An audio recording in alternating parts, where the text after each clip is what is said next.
Okay, so we're going to talk a little bit about the tips and techniques that we have for navigating and um, ascending through timelines. So basically, it's quantum physics, right? The best way to describe it is symbols. So we like to describe our life like a bowl of fruit. So, say for instance, you have this bowl of fruit, you have all the things that you like to eat as far as fruit goes in the fruit bowl. Everybody's going to have different fruit in their bowl. Some people have no fruit in their bowl. Those are the ones we got to watch out for. So, what you do is you get all of your fruit together. Now, let's say for instance, you really like oranges. And let's say the opposite of oranges is apples. So if you go into your fruit bowl and all of a sudden you start seeing fruit flies, they're like monitoring spirits or whatever. So basically what happens is we have to detect where the fruit has gone bad. So let's just say, for instance, the apples have gone bad. So instead of buying so many apples or focusing our attention on that specific aspect, we start slowing down our attention on the apples. We stop buying so many because we can't eat them all. They're going bad. See, what happens is when we put our intention in a certain direction, say we get really good at something, we like to stay in that wave of intention. Like, we get really good at something and then we want to just stay with it. And what happens is the fruit ends up going bad because we're producing a whole bunch of apples, say, and we're not eating them fast enough.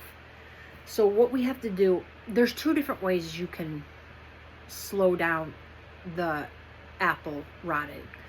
The one is stop buying so much apples, and then eventually you'll start to see what the polarity is. Like, you'll start seeing oranges. So, or we can think in our head, okay, we're focusing on apples. What is the opposite of apples? Like, for instance, we could say, I have an overeating problem or an overworking problem. The best thing to do is, we would say in our head, what's the opposite of overeating, or what's the opposite of overworking? So for us, the opposite of overeating would be fasting, or rationing our food might be a first step to fasting. Like, we have to do this stuff in steps. We don't just take the apples completely away. We have to replace the apples with oranges in order to turn it, if we don't know what the opposite is. So once we realize what the opposite is, we start doing the opposite. Say we start buying more oranges. Now, eventually what's going to happen is we're going to see a spot. We can see it in our thought processes playing out in our everyday life, or we can also see it in the algorithm on the Black Mirror. We like to use the Black Mirror to track our thought processes, to see what we're thinking about, because the Black Mirror is going to show you exactly what you're thinking about. So basically, what we'll do is we'll pay attention to where we stop seeing apples so much and we're starting to see oranges. But what's going to happen is there's going to be a point where you're not seeing apples or oranges and you start to see bananas. Now, when you start to see the bananas, you're on the right track. But what happens is we have to sort through these bananas, because what happens when we shift timelines is we have all these cycles. We have these circles that we've either trained ourselves, or society has trained us to think that this is the right way to do things.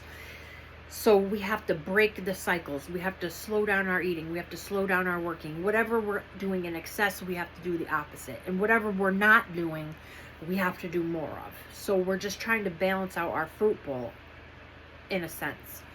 Because what ends up happening is we cut all the cycles. Once we get enough of the cycles cut, we're going to shift timelines. But before we shift timelines, we see the bananas.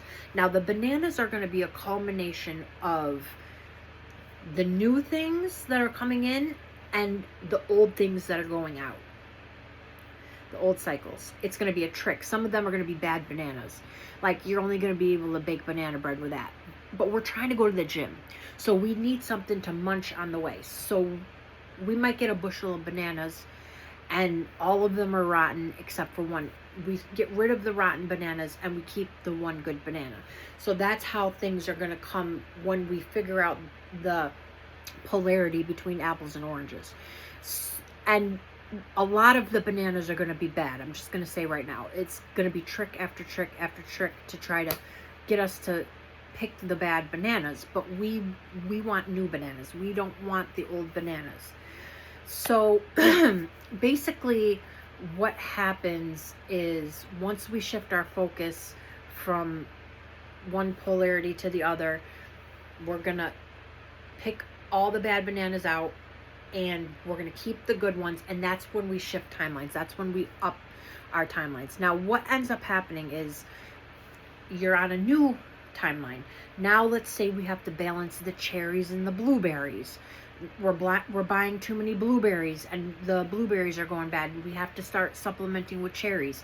And we're going to go around the fruit bowl all the way. We're going to break every cycle that we have, or we're trying to balance any of our actions and our thought processes that lead us into ways that we are no longer serving us.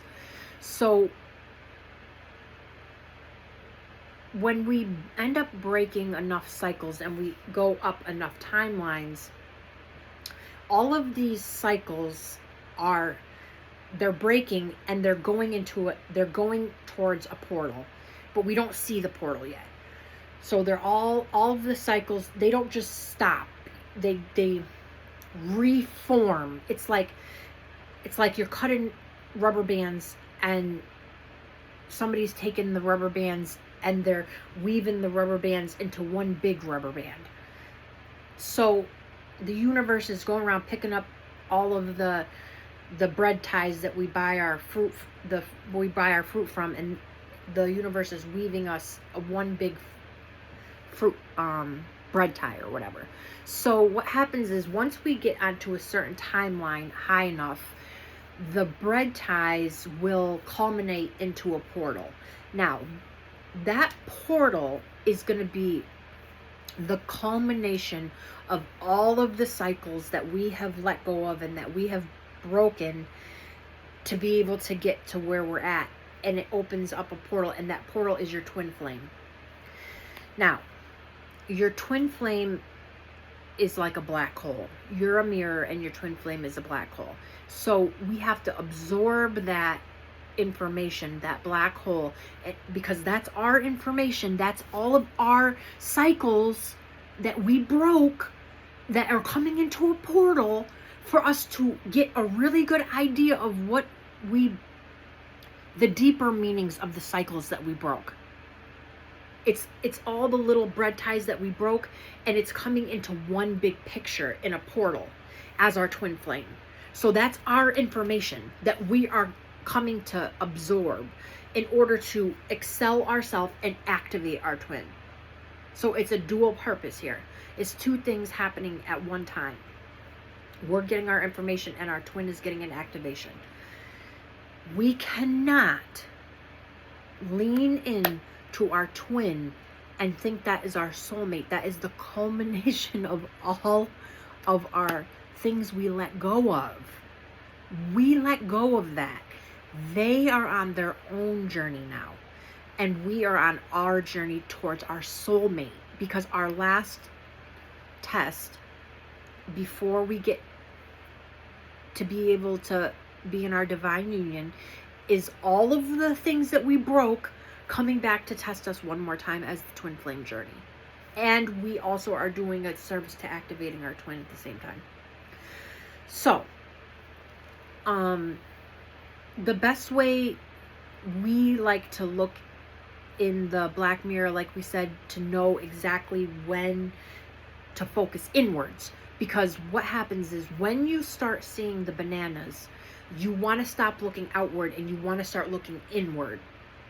The bananas are going to come, you're going to sort through the bananas, and you're going to use that time to look inside ourselves.